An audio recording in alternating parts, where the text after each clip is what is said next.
நல்லா இருந்த சீமானுக்கு திடீர்னு என்ன ஆச்சு? அதிர்ச்சியில் தம்பிகள். நாம் தமிழர் கட்சியோட தலைமை ஒருங்கிணைப்பாளர் சீமானுடைய ஆவேசமான பேச்சை கேட்டு அந்த கட்சியில சேர்ந்தவங்க ஏராளம் பேர். அவருடைய பேச்சு சாமானியனுடைய அடி மனசிலிருந்து கேட்கப்படுற கேள்விகளா இருக்கும்.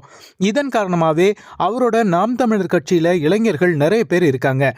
அப்படிப்பட்ட அவர் புதுச்சேரியில நடந்த செய்தியாளர் சந்திப்புல பேசினது அதிர்ச்சியை ஏற்படுத்தி இருக்கு. சீமான் பேசும்போது வயிறு நிறைய பசியை வச்சுக்கிட்டு ஃப்ளைட்ல போறதும் மெட்ரோ ட்ரெயின்ல போறதும் தான் வளர்ச்சியா? மெட்ரோ ட்ரெயின் திட்டம் தேவையில்லாதது. ரோடு ஒழுங்கா போடல, பஸ் சரியா இயங்கல, விமான நிலையம் கட்டி அதுல பறக்க விடுற விமானங்கள் அரசோடதா தனியார் முதலாளிகளோடதா? மெட்ரோ ரயில் திட்டம் இந்தியாவுடையதா உலக வங்கியோடையதா?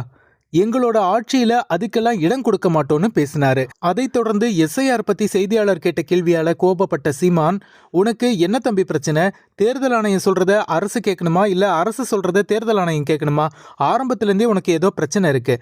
உன்னை இன்னைக்கு இல்ல ரொம்ப நாளா பாக்குறேன். பைத்தியமாகிட்டேன்னு நினைக்கிறேன். நீ மரியாதையே கேள்வி கேளுடா. டேய், முதல்ல நீ கேள்வி கேட்க கத்துக்கிட்டு வாடா, காமெடி பண்ணிட்டு அலையாத. ஒரு மைக்கையும் கேமராவையும் தூக்கிட்டு வந்தா நீ பெரிய வெங்காயமாடா நீன்னு ஆவேசமா கத்துனது சொந்த கட்சியினரையே அதிர்ச்சியாக்கி இருக்கு.